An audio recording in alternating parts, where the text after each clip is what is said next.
suis très sécurité. Hein.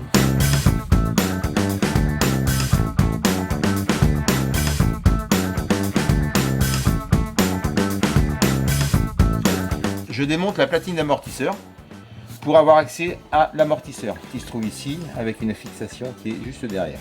Voilà, donc je commence à démonter les 3 vis de la platine d'amortisseur.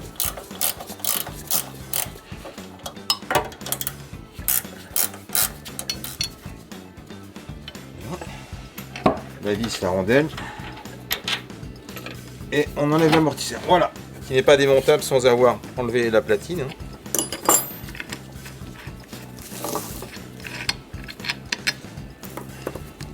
Voilà, l'ancien amortisseur.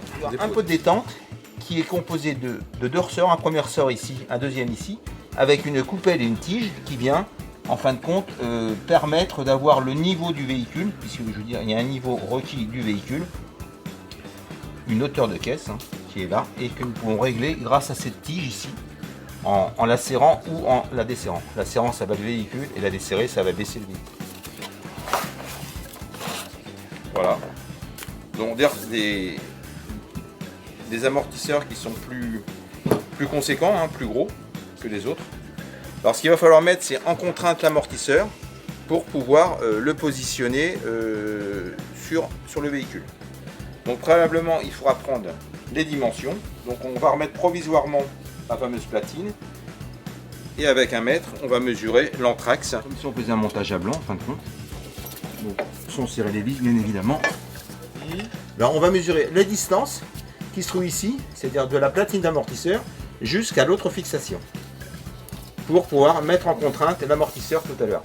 Donc on a exactement 45. La distance de l'amortisseur est à 49,5 pour 45. Donc il va falloir comprimer le ressort pour arriver à 45. Visible, la partie conique devra être visible. C'est une question d'esthétique, hein, parce qu'il n'y a pas de sens en tout cas de montage. J'ai pas vu de sens de montage. Donc le but de ce montage c'est de pouvoir mettre en contrainte cet amortisseur pour avoir une distance entre les deux axes de 45. C'est ce qu'on avait mesuré tout à l'heure. Gagner un peu de temps, il suffit de mettre en contrainte l'amortisseur avec votre poids et d'agir sur le cliquet. Nous sommes à 46. Donc il nous reste un petit centimètre. On vient remettre la platine d'amortisseur sur l'amortisseur en mettant l'écrou, en approchant l'écrou en fin de compte. Pas besoin de le fixer complètement. Voilà, pour qu'il dépasse légèrement. En bout d'essieu, pour éviter que l'eau pénètre dans l'essieu et au niveau du roulement que vous avez ici, il va falloir mettre de la pâte pour que l'eau ne puisse pas pénétrer à l'intérieur. Voilà, on met de la pâte.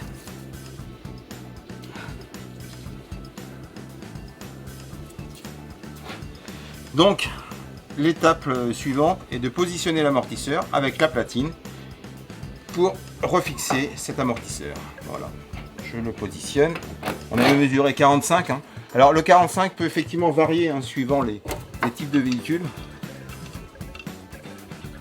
Donc, je viens positionner l'ensemble de l'amortisseur. On va pouvoir mettre la rondelle. Alors ce que j'ai oublié de vous dire, c'est que préalablement, il faut graisser les axes. Hein. Je veux dire, il faut que ce soit graissé tout ça. Donc moi je l'avais déjà graissé. Vous graissez tout ça. Alors il ne faut pas mettre beaucoup de graisse, hein, mais juste une petite noisette de graisse. Ensuite vous allez pouvoir approcher la vis de fixation d'amortisseur. On va faire exactement la même chose sur la platine. On approche les 3 vis. Approcher. C'est plus simple à la main. On vient également approcher la vis de fixation d'amortisseur qu'on avait tout à l'heure. Voilà, on approche bien, on serre, hop, et on va pouvoir enlever notre fameuse sangle qui nous a permis de pouvoir mettre à la bonne distance l'amortisseur, c'est-à-dire le mettre en contrainte pour faciliter le montage. Voilà, donc la sangle va être enlevée. Donc voilà, la sangle est maintenant enlevée. Laissons apparaître le joli amortisseur conique. Première des choses à faire effectivement pour L'amortisseur arrière, bah, c'est comme nous avons fait tout à l'heure, c'est prendre la distance de l'amortisseur. Donc là, nous sommes à 47. Donc là, la même opération que nous avons fait tout à l'heure, c'est mettre une sangle pour avoir 47 cm.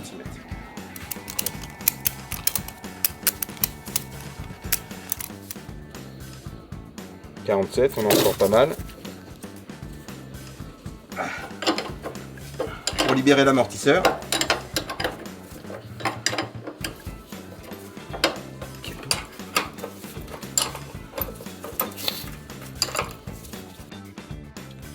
On nettoie les axes, on les graisse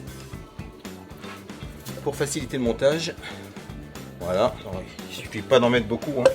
Et ensuite, on vient positionner l'amortisseur que nous avons préalablement mis en contrainte.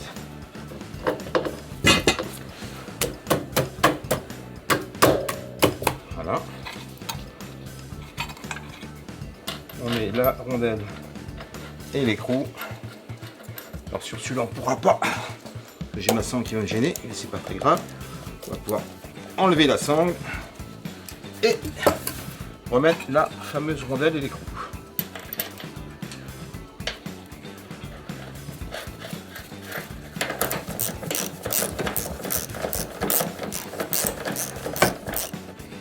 Donc voilà, j'ai remplacé les deux amortisseurs côté droit.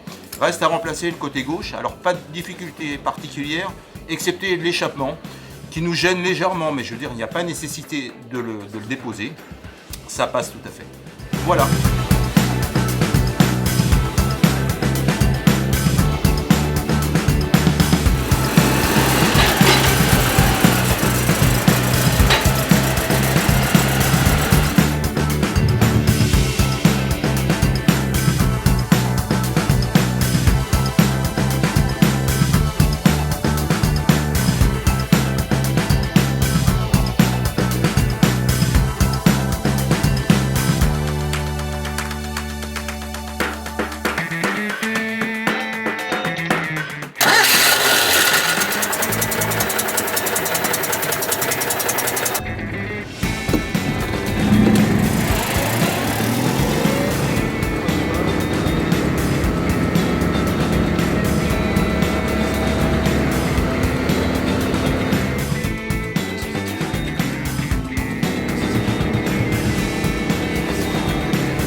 J'ai l'impression qu'il y a une meilleure tenue de route en tout cas, puisque la Deschaux a quand même tendance à aller à gauche et à droite. Hein.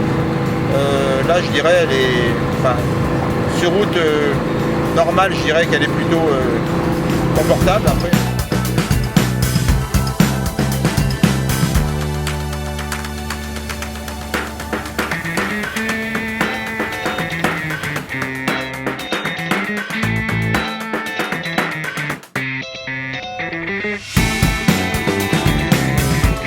Alors je dirais que la voiture est plus ferme, elle est beaucoup moins style balancier, en tout cas elle balance beaucoup moins, elle est plus précise en tout cas, au niveau de la direction je trouve.